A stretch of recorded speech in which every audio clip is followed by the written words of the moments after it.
Hola, soy Esther, ¿cómo estáis hoy? Hoy vamos a seguir con una sesión del taller de inteligencia emocional y hoy os voy a hablar de las 2 rutas emocionales. ¿En qué consisten estas rutas emocionales? Bueno, pues una se basa primero en la emoción, luego el pensamiento y luego la conducta. Y la otra primero se basa en el pensamiento, luego la emoción y luego la conducta. Vale, diréis, ¿qué dice esta? Ahora os lo explico. La primera ruta es cuando nos levantamos, por ejemplo, un día de la cama y estamos sintiendo una emoción automática, ¿vale? Hoy me siento triste o me siento perezosa y no me apetece ir a trabajar. Esta emoción está afectando a nuestro bienestar psicológico y no hay ningún pensamiento de base. Simplemente te levantas así y te sientes así. No has pensado nada, ¿vale? Simplemente he dicho, mira, me estoy sintiendo súper perezoso o súper triste. Y luego ya viene el pensamiento. Luego ya viene la razón que evalúa si nuestras emociones son adaptativas y saludables. Es decir, ¿esta emoción que he sentido de pereza está siendo saludable? ¿Por qué lo siento la tristeza? Y dices, vale, ya sé por qué estoy triste o perezoso, porque no quiero ir a trabajar. Y entonces ahí es cuando tu razón empieza a evaluar esa emoción. Y entonces ahí decides qué hacer. O haces caso a la emoción que has sentido en un principio. Es decir, me siento triste y me siento perezoso y como tengo un montón de dinero ahorrado y ese trabajo no me gusta, pues no voy. Esa emoción la evalúas y ves que es adaptativa. O por el contrario, no le haces caso a la emoción porque no está siendo una emoción adaptativa, ¿vale? Lo evalúas y dices, bueno, pues me da a mí que tengo que ir a trabajar porque tengo 3 hijos que cuidar y no me queda otra. Ahora, la otra ruta es al revés. Primero viene el pensamiento, luego la emoción y luego la conducta.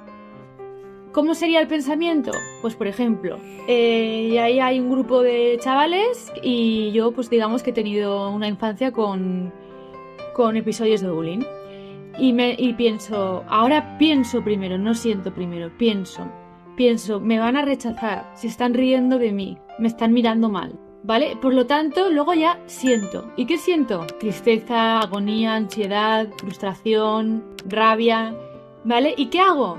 ¿Me acerco a ellos o me alejo? Me alejo. ¿Por qué?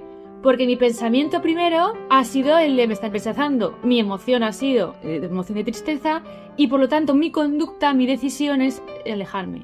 Si por el contrario fuera mi pensamiento lo cambio y digo, ay, mira qué majos, están venga a reír, parecen súper divertidos y me voy a acercar ahí a ver qué tal. ¿Vale? Tu pensamiento es positivo. Estás pensando que estás teniendo una creencia buena para ti. Que están hablando de bromas, que te quieres divertir. Por lo tanto, tu emoción, en consecuencia, que va después del pensamiento, en este caso, no es automática, sino que viene a raíz de un pensamiento primero. Es una emoción de alegría, de gozo, ¿no? Entonces te acercas. La conducta, la decisión es acercarse a ese grupo para hablar con él. Como habéis visto, es muy diferente, ¿no? Entonces hay que estar muy atentos a nuestros pensamientos y cómo les siguen las emociones, ¿vale? Porque si no somos conscientes de lo que estamos pensando constantemente, no nos daremos cuenta que nuestras conductas tienen mucho que ver. Vale, y a veces van los pensamientos súper rápido y no empezamos a analizarlos. Y hay que parar un poquito. 3 conductas que nunca hay que hacer con las emociones. No hay que negarlas, es decir, si yo siento miedo, si siento rabia, si siento tristeza, no vale negarlas. Y decir, yo es que aquí soy una superwoman o soy un macho man y no tengo nunca tristeza ni me siento vulnerable, ¿vale? Negarlas, no, porque luego se van a manifestar a nivel psicosomático en tu cuerpo y te van a decir, sí, pues esto por no escucharme. Y bueno, y hay síntomas a raíz de cuando niegas una emoción, síntomas físicos, porque tu cuerpo está conectado a tus emociones y a tus pensamientos. Tampoco hay que intelectualizarlas. Esto es para la gente que es muy mental, le da mucho al coco.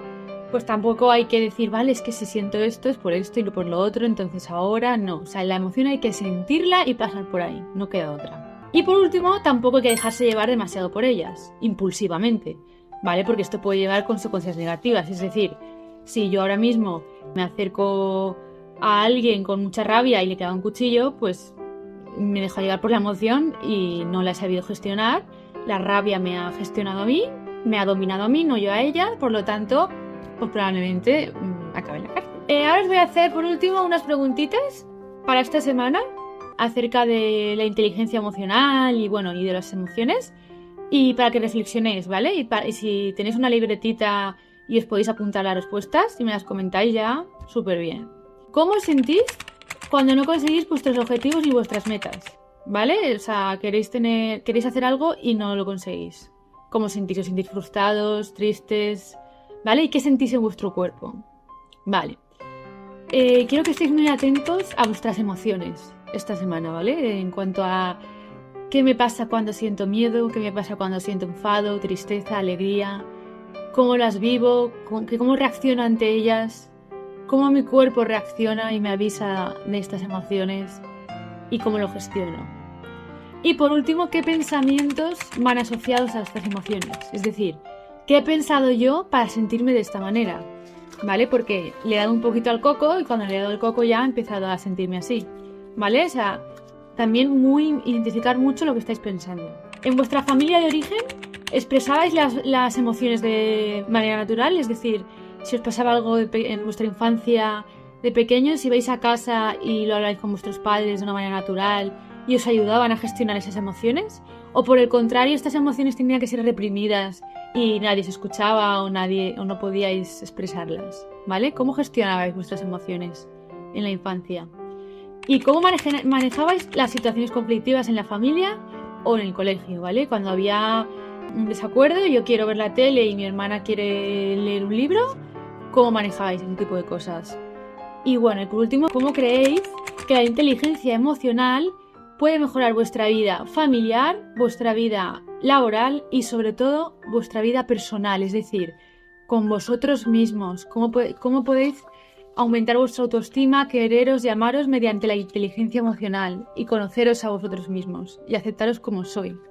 Estas preguntas pues las podéis reflexionar, escribir en un papel y me vais diciendo a qué conclusiones habéis llegado. Bueno, pues muchísimas gracias y a la siguiente. Dale un like.